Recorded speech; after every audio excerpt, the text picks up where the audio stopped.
perfect 24 victories without a loss, 20 by knockout, and he has won 4 world titles. Ladies and gentlemen, California, presenting the undefeated WBC welterweight champion of the world, the Golden Boy, Oscar de la Hoya.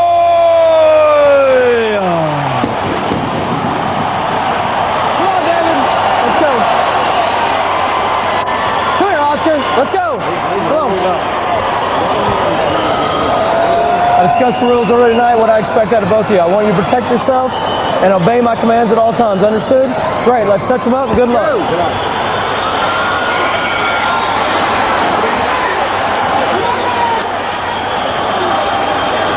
Quickly, George, let's talk about conditioning. A lot of people thought that De La Hoya might have been overtrained and left his best fight in the gym against Whitaker. Now here he is back in the ring 2 months later. What do you think?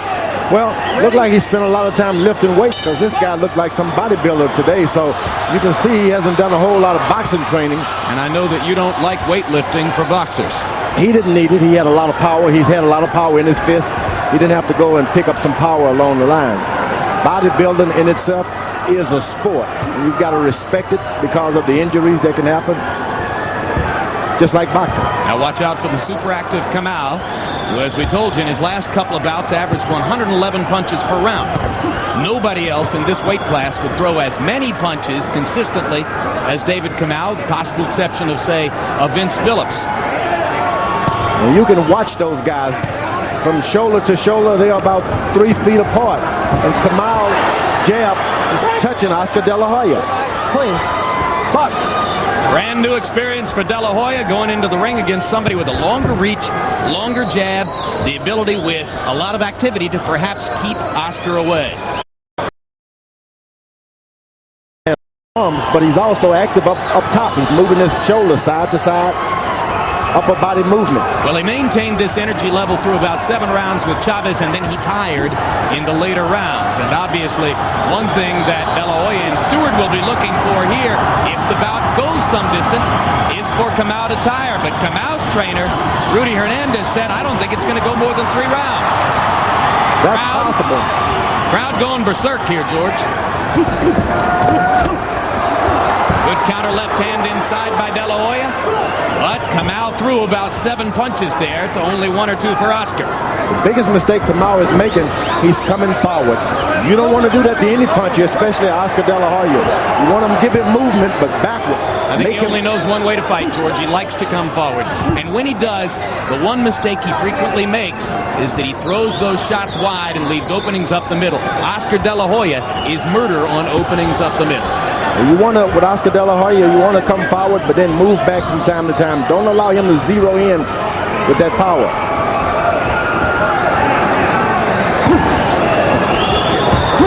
One other knock on Kamau, besides the notion that he might tire from too much activity and that it's tactically wrong to come in on a puncher like De La Hoya, his critics say he keeps his feet too wide and therefore isn't mobile enough. Oscar, again, is waiting for a knockout punch. Yep, he's cautious again.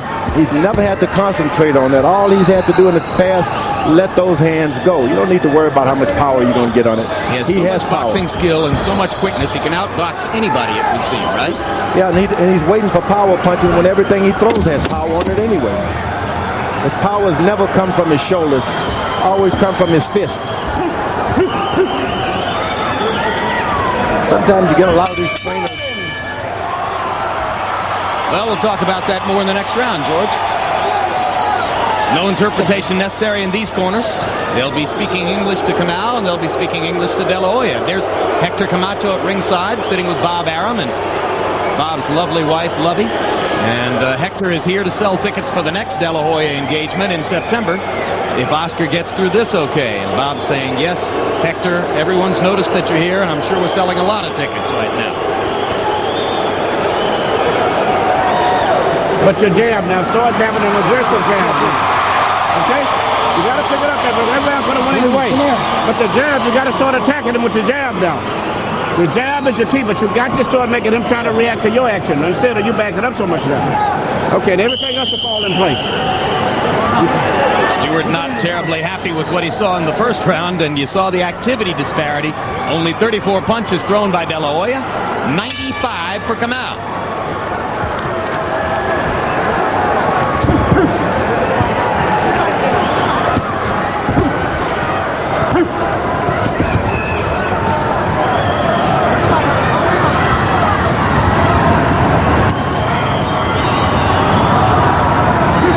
De La Hoya has had the best left jab to come along, I guess, in the last 10 years. When he hits you with that thing, hurts you all in the teeth. And he just got Kamau with a couple of left hooks and a left uppercut inside, and a wobbled Kamau goes down. Oscar De La Hoya with dynamite power in the left hand, and that's the third time in his career that Kamau has been down. Hey! Come on, one, two, me. Tim Brooks and Julio Cesar Chavez scored knockdowns against Kamau, but that's the first time he's really been overpowered at close range by a puncher like De La Hoya. De La Hoya's got power, and he doesn't even know about it.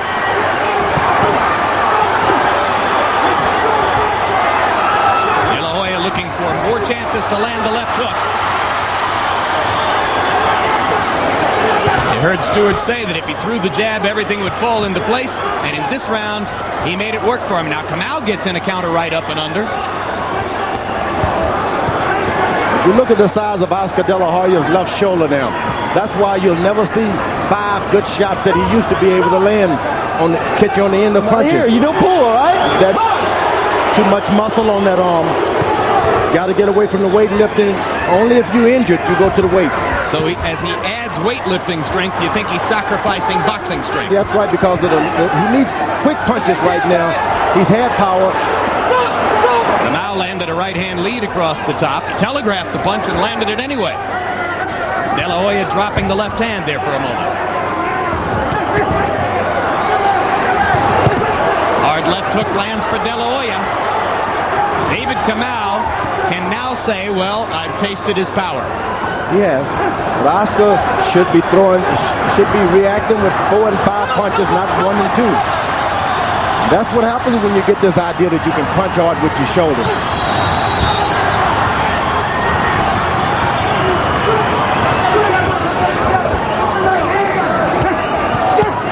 Another hard left hook lands for De La Hoya, and a short right hand inside.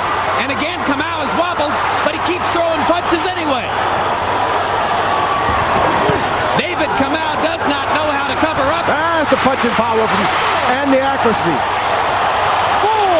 No 3 knockdown rule in effect, and you saw there Kamau's inability to cover up and clinch costs him dramatically as the referee stops the fight. Lawrence Cole gets to the end of the count against David Kamau. Oscar De La Hoya's power returns tonight.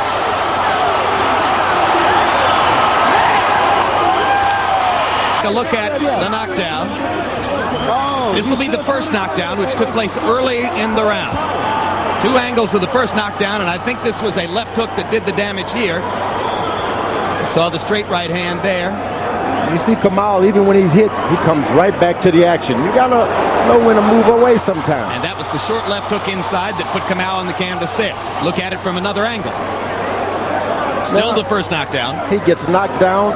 I mean, hit hard, he comes right back to the action. You can't do that with Oscar De La Hoya. You got to move away. So that was a preview, as knockdown number 2 is more of the same. Left hook. He's shaking, but what does he do? He comes forward anyway. Even landing, he want to come forward. It was a delayed fall after that solid left hook early in the exchange. There. It was the left hook that did the damage. The right hand, and Oscar keeps throwing. That's the old Oscar I like.